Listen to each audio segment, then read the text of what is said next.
La, la, la. Okey, okey, ayan na.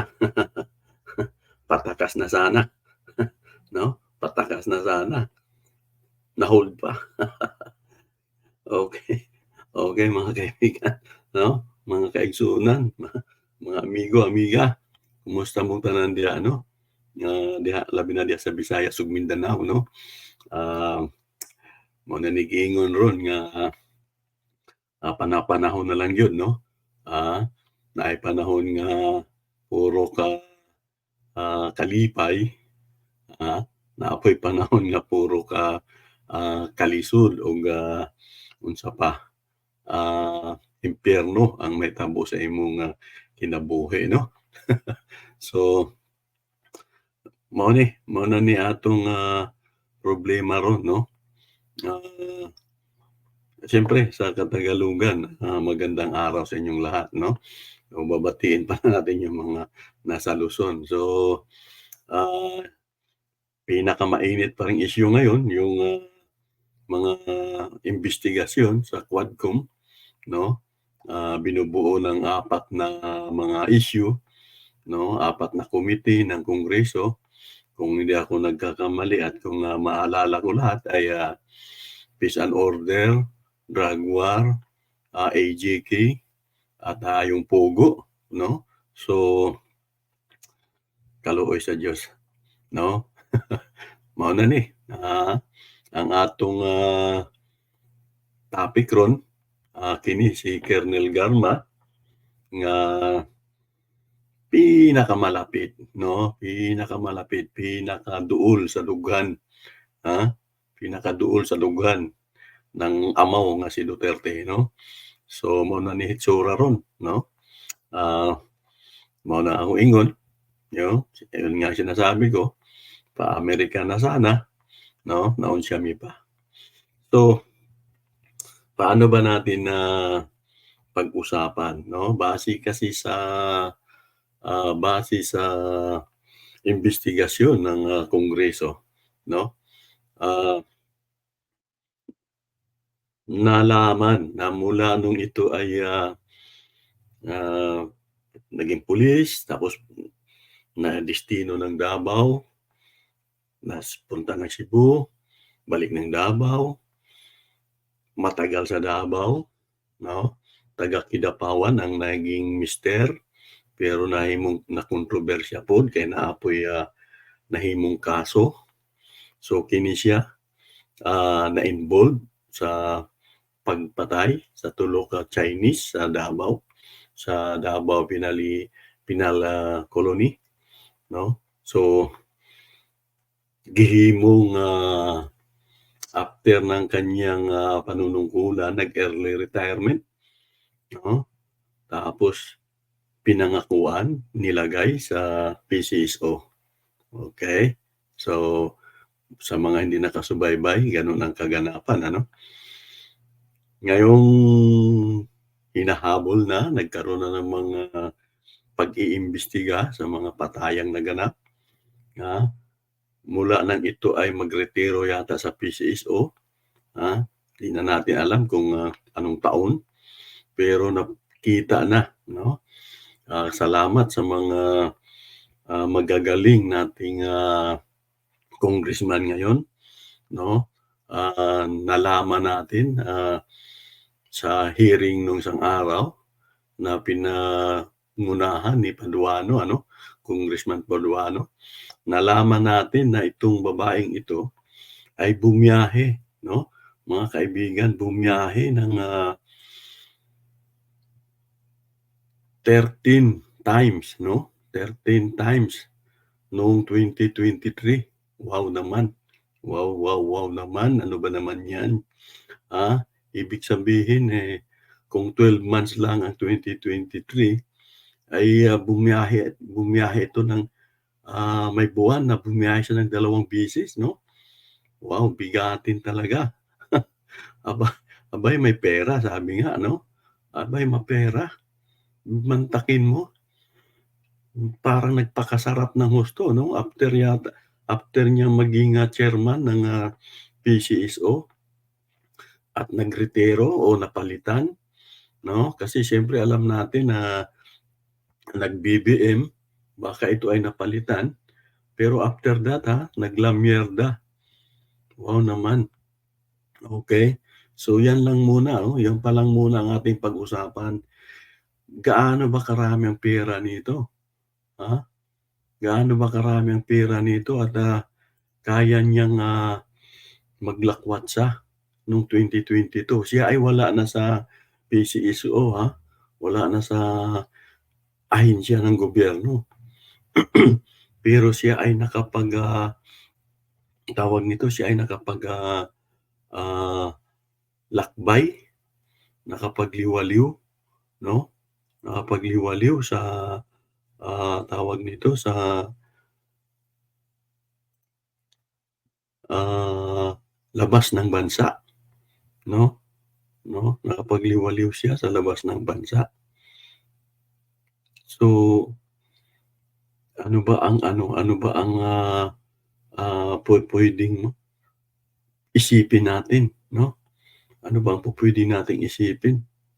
Biruin mo, gaano ba karami. Kaya sabi ko nga, siguro ang dapat gawin ng, ah, Kongreso ay, tingnan ang salin nito, 'no? Yung asset, ah, ang liabilities nito, 'no?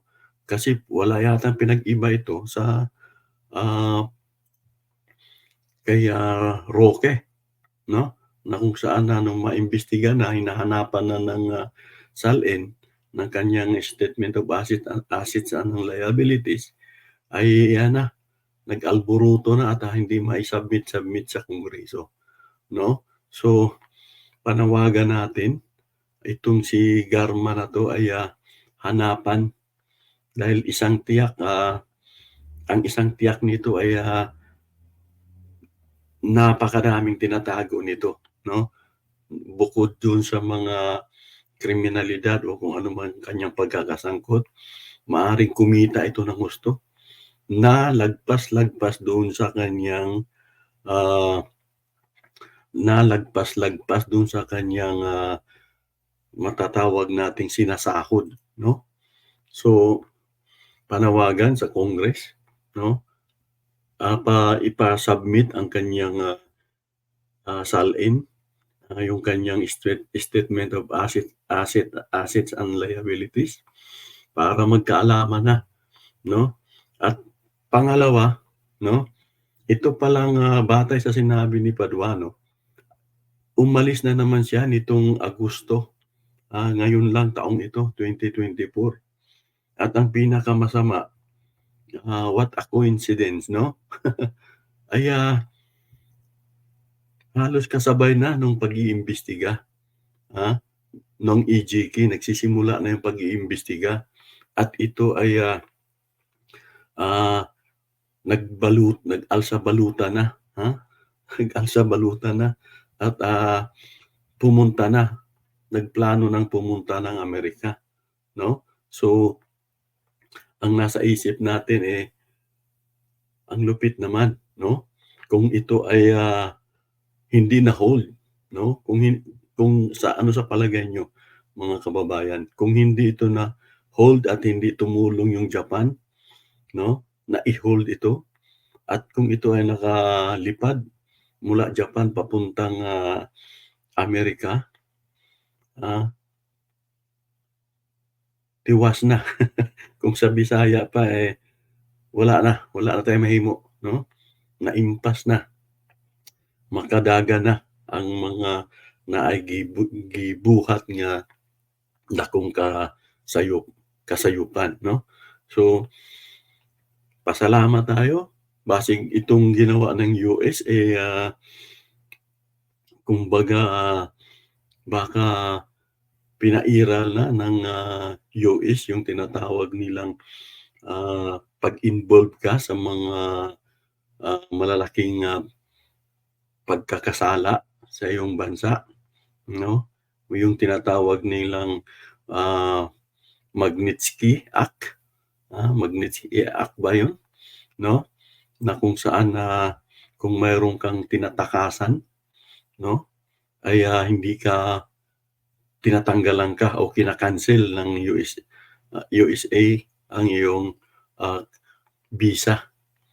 So, ito na yung mukhang ito na yung nangyari dito 'no. Kaya nga 'yan kahit itong si Bato 'no, ay, hindi na nag-attempt na pumunta ng, Estados Unidos dahil may balita din siya na ang kanyang, pagpunta doon ay maaaring, magkakaroon ng teknikalidad 'no. So ito 'no, ah, walang lintik lang walang ganti talaga 'no, kung sa Tagalog pa, lintik lang walang ganti, ah.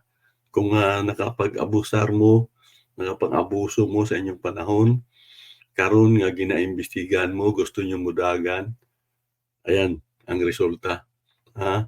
Paiyak-iyakan na siya ngayon at, ginagamit pa yung anak 'no.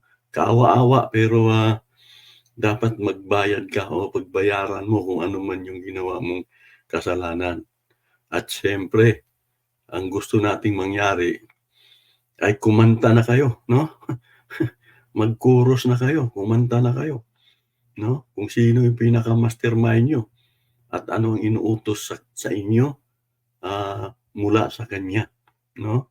Ayan na, kahit na nga yang si Espinedo ano, ah, na tinuturing natin noon na numero unong berdugo ni, Duterte, ayan na bumaliktad na at naway, magpatuloy sa pagpapahayag at, pagbulgar sa lahat ng kanyang nalalaman.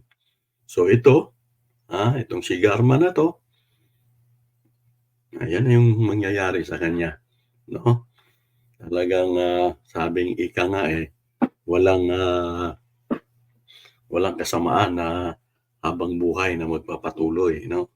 So, sabi ko 'no, sana isalang ito uli, hanapin ang kanyang, salin para magkaalaman 'no, kung gaano ba kalaki ang, pag-aari nitong, kayamanan na malamang ay, hindi magsasapat ang kanyang sinasahod nung siya'y nasa panunungkulan.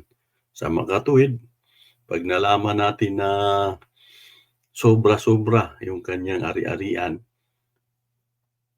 timbog, mayroong problema sa kanyang, pinansiyal, account 'no, mayroong pinanggagalingang illegal, okey. So, yun lang, maraming salamat sa inyo at, salamat sa panonood. Paki-share ng ating, video na ito 'no, at, magpatuloy tayo sa pagbabantay. Ito lang talaga ang tanging nating magagawa 'no, pag-aralan natin ang mga lider na nandiyan, 'wag na nating suportahan ang sino mang mayroong, anomalya, mayroong krimen na ginawa.